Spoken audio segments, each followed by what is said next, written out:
Welcome to the 700 Club. 2 police deputies are now expected to recover after an attempt to assassinate them. They were shot point blank multiple times Saturday night in Los Angeles. And here's the worst part. After the shooting, protesters then swarmed the hospital, blocking the ER entrance with shouts of, "Let them die." It's hard to believe, isn't it? Well, as the LAPD searches for the shooter, the 2 presidential candidates are taking different approaches to this escalating crisis of crime. What are they? Well, Dale Hurd explains. The LA County Sheriff's Department has announced a $100,000 reward for the arrest of the gunman, and the shooting has already become a campaign issue. 2 Los Angeles sheriff's deputies were left fighting for their lives after being shot multiple times Saturday night. Disturbing surveillance video showed a man dressed in black walk up to the deputy's vehicle near the Compton Metro station and then fire a gun into the car before running away. He acted as if he was going to walk past the car, and then he made a left turn directly toward the car, raised a pistol, and fired several rounds inside of the vehicle, striking both of the sheriff's deputies. The deputies are a 31-year-old mother of a 6-year-old and a 24-year-old man who was sworn in only 14 months ago. After the shooting, demonstrators then went to the hospital and tried to block the emergency room entrance. One shouted that he hoped the deputies died. They were saying death to the police, kill the police, and they were using all type of curse words and derogatory terms about the police. Los Angeles Mayor Eric Garcetti told CNN there's no place in civilized society for those who wish the deputies would die. I won't ever let a couple voices that not only are uncalled for, but it's abhorrent to say something like that when we have 2 deputies who are sheriff deputies in grave condition. President Trump and Joe Biden both tweeted condemnations of the attack early Sunday. Then Biden tweeted again calling for a ban on assault weapons, while Trump called the shootings part of the war on the police. The radical left in America is waging open war on law enforcement. Hundreds of officers nationwide have been injured in left-wing riots and mobs. This takes place amid violent protests nationwide and calls for defunding of police by leftist groups, including the Black Lives Matter movement, which is openly Marxist. Myself and Alicia in particular are trained organizers. We are trained Marxists. We are super versed on sort of ideological theories. Meanwhile, the city manager of Linwood, outside of Compton, is facing criticism because after the shooting, he posted that the chickens have come home to roost, the quote Malcolm X used following the assassination of President Kennedy. Thankfully, both deputies are expected to recover. Dale Hurd, CBN News. Well, you have to pay attention to the ideology behind these kinds of attacks and what is currently going on in America, whether it's rioting or looting or so-called peaceful protests that end up with cities on fire. You have to look at the ideology. And if the ideology is coming out of Karl Marx, let's take a history lesson. Back in 1848, he published the Communist Manifesto. Many people don't know, before that, he was a poet. And in 1841, here's a piece of poetry by Karl Marx. It's called The Fiddler. Till hearts bewitched, till senses reel, with Satan I have struck my deal. He chalks the signs, beats time for me. I play the death march, fast and free. When you look at the result of Marxism, of communism, of what he put out in the world, and you consider the number of death marches that happened, the millions that were killed, anyone today that says they're a Marxist ideologue either doesn't know the history or doesn't know the spiritual roots of this. This leads to this kind of violence. This leads to death. This leads to anarchy. This leads to rioting. This leads to everything we're seeing today. And we need to have very clear from our national leaders that they don't support this in any way. That's the deal here. If you are Marxist, you're going straight back into that poem. You've made a deal with Satan.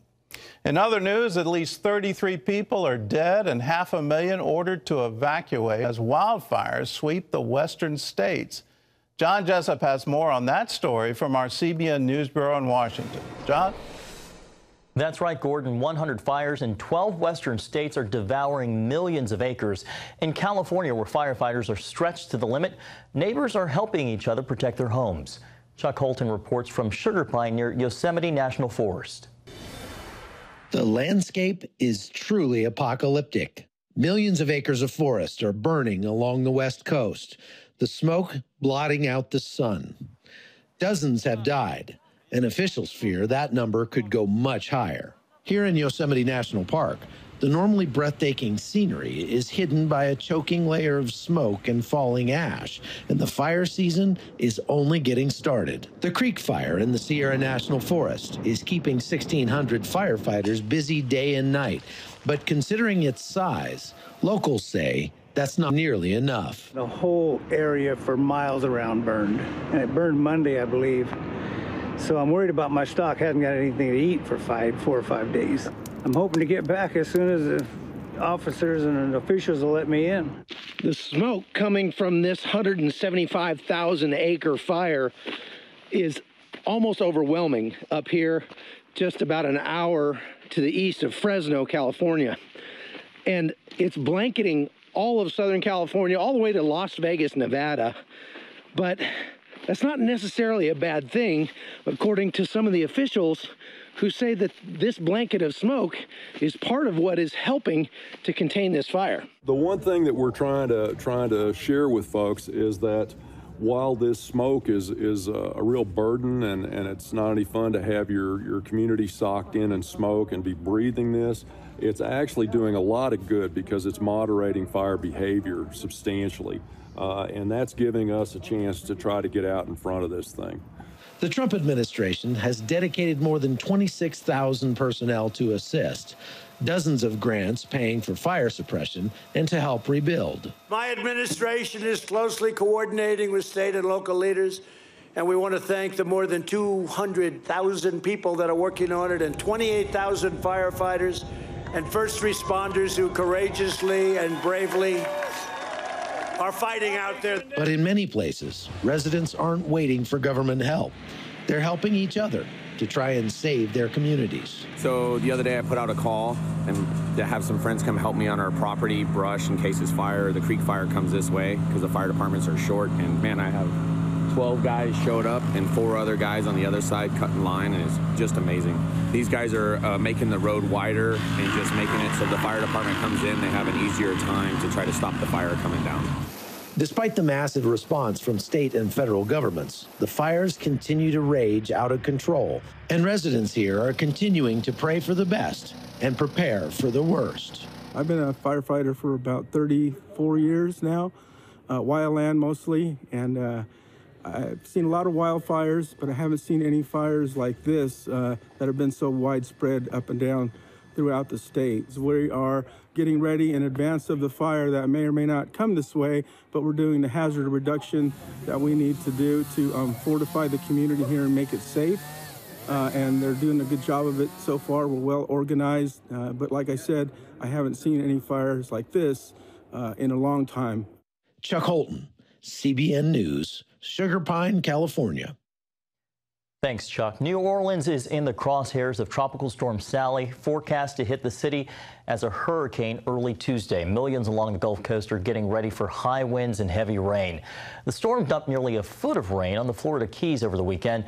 Now out over the Gulf, forecasters expect Sally to become a hurricane today, possibly a Category 2, bringing as much as 20 inches of rain. The potential for severe weather stretches from the western Florida panhandle to southeast Louisiana. Mandatory evacuations have been ordered in Mississippi and Louisiana. We have really good reason to be very concerned about this storm particularly because it is going to be a very slow-moving storm. I mean, after Katrina, anything around here and anything on the water, you're going to take serious. You know, you can't take anything lightly. Officials in Mississippi warned Sally was expected to coincide with high tide, leading to significant storm surge. Well, turning now to the coronavirus crisis, where there's some good news on vaccines. The CEO of Pfizer saying it's a, quote, likely scenario that if the FDA approves it, the company could have a vaccine ready for distribution before year's end. Although it's only now moving into phase 3 trials, Albert Bourla said there's a good chance they'll likely know if the vaccine works by the end of October. Meanwhile, Oxford University is resuming phase 3 trials in the United Kingdom on the vaccine it's working on with AstraZeneca. Researchers put that trial on hold after one of its volunteers came down with an unexpected illness. Well, the COVID-19 crisis is forcing Israel into another full lockdown, hoping to lower the skyrocketing number of cases and the death rate. Prime Minister Benjamin Netanyahu announced the lockdown will begin Friday afternoon, just before the celebrations of the Jewish New Year of Rosh Hashanah. The first phase will extend for 3 weeks. After that, authorities will reassess the situation. Well, Prime Minister Netanyahu will be here in Washington for tomorrow's signing of a historic peace agreement with not one, but 2 Arab countries. As CBN Middle East Bureau Chief Chris Mitchell reports, this follows Friday's announcement that Bahrain is joining the UAE in normalizing relations with the Jewish state. Netanyahu called it a pivot of history toward peace. It took us a full 26 years from Israel's second peace agreement with an Arab state to the third peace agreement. And now it's taken us only 29 days from the third peace agreement to the fourth. What a change. That followed last month's announcement by the United Arab Emirates they would normalize ties with Israel. Netanyahu says the achievements will make a major impact for all involved. This is a new era of peace for which I've been working for 25 years. These agreements will be a union of political peace and economic peace. They will flow billions of dollars into our economy and investments, economic cooperation and ventures. President Trump broke the news that Bahrain would join the peace effort. They will exchange embassies and ambassadors, begin direct flights between their countries, and launch cooperation initiatives across a broad range of sectors, including health, business, technology, education, security, and agriculture. This is a truly historic day. American Rabbi Mark Schneier says there was more than one factor pushing the agreements forward at this time. First, you have this raging pandemic. It's only a natural alliance for the Gulf and for Israel to combat this virus together. You have the existentialist threat that continues to come from Iran, wanting to strengthen relations with the U.S. administration. And both the UAE and Bahrain were very concerned about the possibility of annexation on the part of the state of Israel. That was one of the contributing factors that created the tension to make this deal. Schneier told CBN News the deals would be good for everyone. When the King of Bahrain said to me time and time again that our only guarantee for a strong, moderate Arab presence in the Gulf is a strong Israel, the Gulf is looking to the state of Israel to be its defender, to be its protector. Trump will preside over Tuesday's signing and says it's only the beginning, and indicated he expected others to follow quickly. The momentum in the Gulf is to normalize ties, to make peace with Israel. It's a win-win, both for the Gulf and for the state of Israel. There are 4 more Gulf states and other Muslim countries that could make peace with Israel. Chris Mitchell, CBN News. Transformational change in the Middle East. Thanks, Chris. Gordon, back to you. Well, it is transformational change, and it's absolutely incredible. I never thought I would see it. I would see Arab states coming and saying, oh, we want peace with Israel. We want to normalize relations. Anwar Sadat was the first to do it back in the Camp David Accords in 1978. Jordan followed suit. And now we're seeing the UAE, Bahrain. Hopefully soon we can see Saudi Arabia join with that group. To normalize relations with Israel, to recognize Israel has a right to exist, to no longer call for Israel to be driven into the sea. This is truly historic and a wonderful development for peace.